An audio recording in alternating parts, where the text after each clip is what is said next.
Hi guys, in this video I'm going to discuss about affect and effect. Then how we are going to use this affect and effect in different context. ಯಾವ ಸಂದರ್ಭಗಳಲ್ಲಿ ನಾವು effect ಮತ್ತೆ affect ಅನ್ನ use ಮಾಡ್ತೀವಿ. Okay, see here first one affect. What do you mean by affect? To influence. What do you mean by influence? ಪ್ರಭಾವ ಬೀರು ಅಥವಾ ಪರಿಣಾಮ ಬೀರು. Produce a change. Produce a change means ಬದಲಾವಣೆಯನ್ನುಂಟು ಮಾಡು.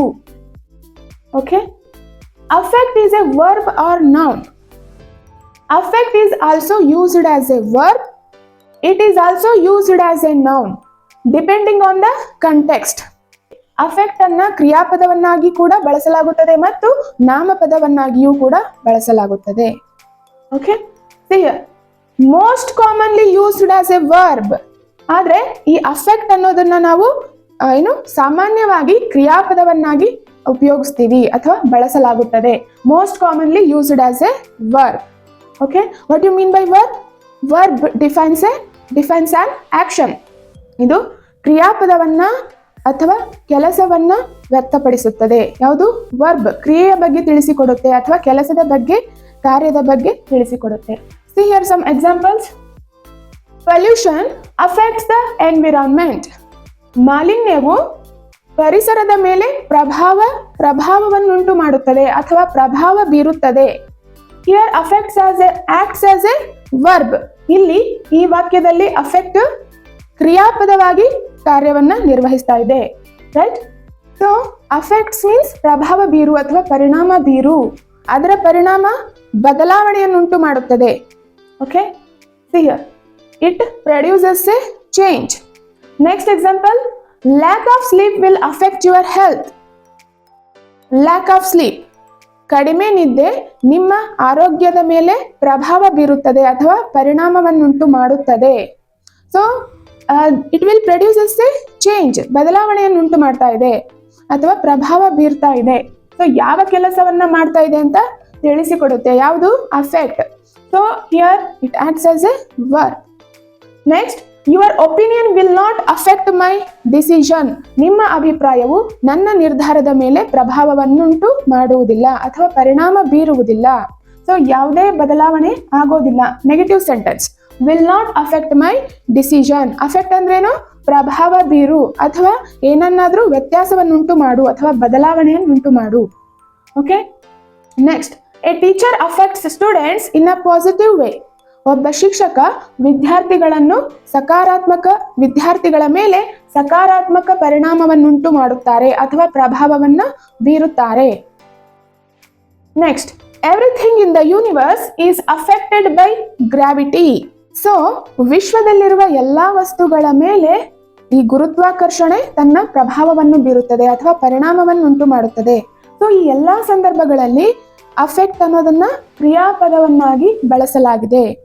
This affect can also acts as a noun. ನಾಮಪದವನ್ನಾಗಿಯೂ ಕೂಡ ನಾವು ಬಳಸಬಹುದು. Here in which context we can use as a noun. Here in certain psychological context such as mood disorders.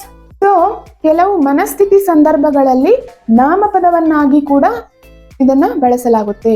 Here example, her effect was joyful and energetic. ಅವಳ ಪ್ರಭಾವವು ಸಂತೋಷದಾಯಕ ಮತ್ತು ಶಕ್ತಿಯುತವಾಗಿತ್ತು. In this sentence affects acts as a noun. ಇಲ್ಲಿ ನಾಮಪದವಾಗಿ ಕಾರ್ಯನಿರ್ವಹಿಸ್ತಾ ಇದೆ. ಆದ್ರೆ ಇಲ್ಲಿ ನಾವು ಕ್ರಿಯಾಪದವನ್ನಾಗಿ ಬಳಸಿದೀವಿ. Here was is the verb. She displayed a joyful and energetic effects. ಅವಳು ತುಂಬಾ ಸಂತೋಷದಾಯಕ ಮತ್ತು ಶಕ್ತಿಯುತ ಪರಿಣಾಮವನ್ನುಂಟು ಮಾಡಿದಳು ಅಥವಾ ಪರಿಣಾಮ ಬೀರಿದಳು. In this sentence also affects acts as a noun only. ನಾಮಪದವಾಗಿ ಕಾರ್ಯವನ್ನ ನಿರ್ವಹಿಸ್ತಾ ಇದೆ. Here in this sentence displayed acts as a verb. So ಕ್ರಿಯಾಪದ ಯಾವುದು ಇಲ್ಲಿ? ಡಿಸ್ಪ್ಲೇಡ್.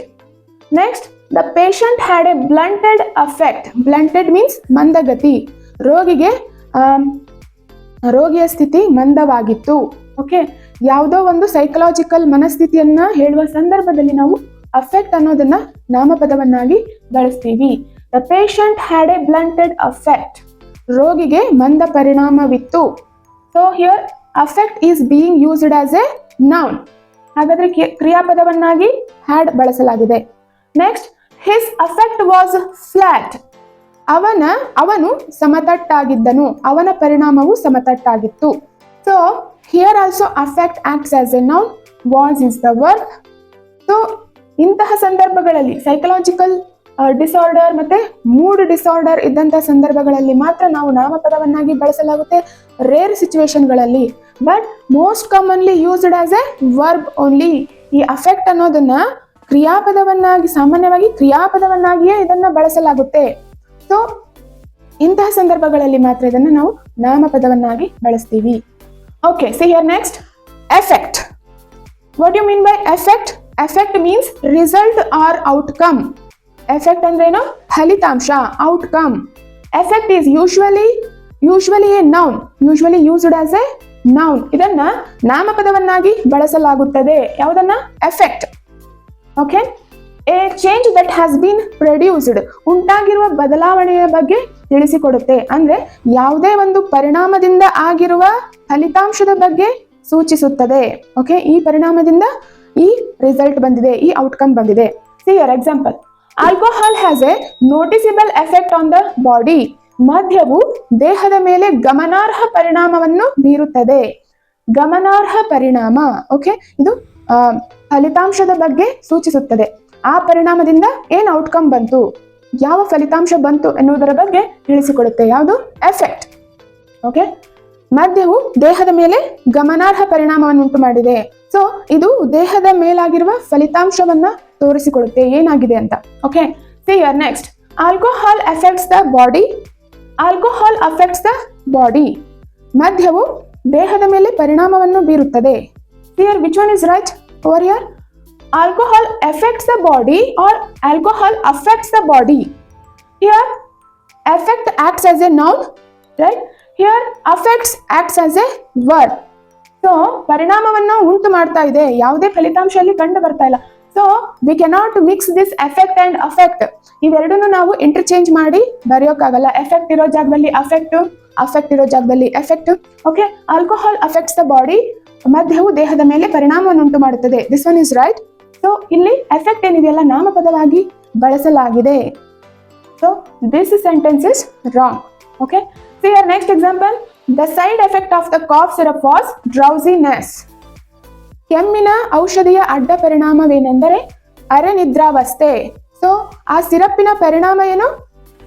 ಡ್ರೌಸಿನೆಸ್, ಅರೆನಿದ್ರಾವಸ್ಥೆ. ಅದರ ಫಲಿತಾಂಶ ಏನು? ಅರೆನಿದ್ರಾವಸ್ಥೆ. ಸೊ ಫಲಿತಾಂಶವನ್ನು ಸೂಚಿಸುವ ಸಂದರ್ಭಗಳಲ್ಲಿ ನಾವು ಎಫೆಕ್ಟ್ ಅನ್ನು ನಾಮಪದವನ್ನಾಗಿ ಯೂಸ್ ಮಾಡ್ತೀವಿ, right?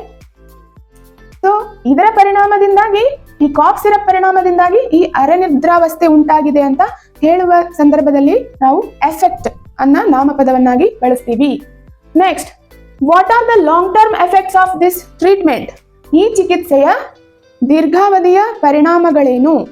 Okay, what are the long term effects? ದೀರ್ಘಾವಧಿ. Okay, long term effects of this treatment. ಈ ಚಿಕಿತ್ಸೆಯ ದೀರ್ಘಾವಧಿ ಪರಿಣಾಮಗಳೇನು?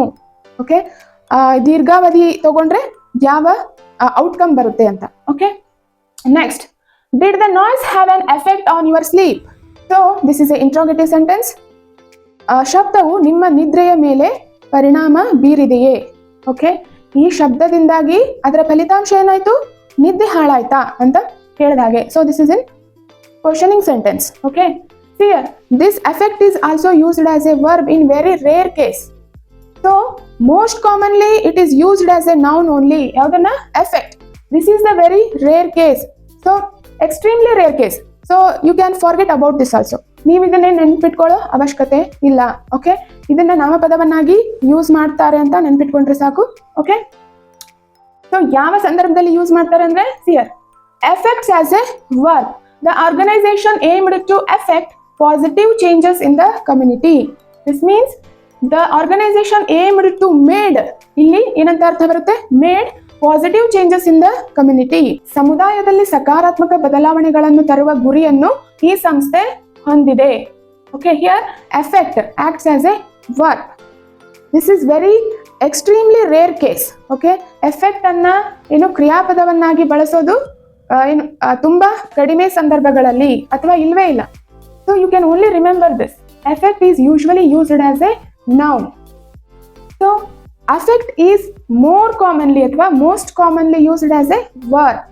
Okay, so this is all about affect and effect. I hope this is clear to you. Stay tuned in the next video.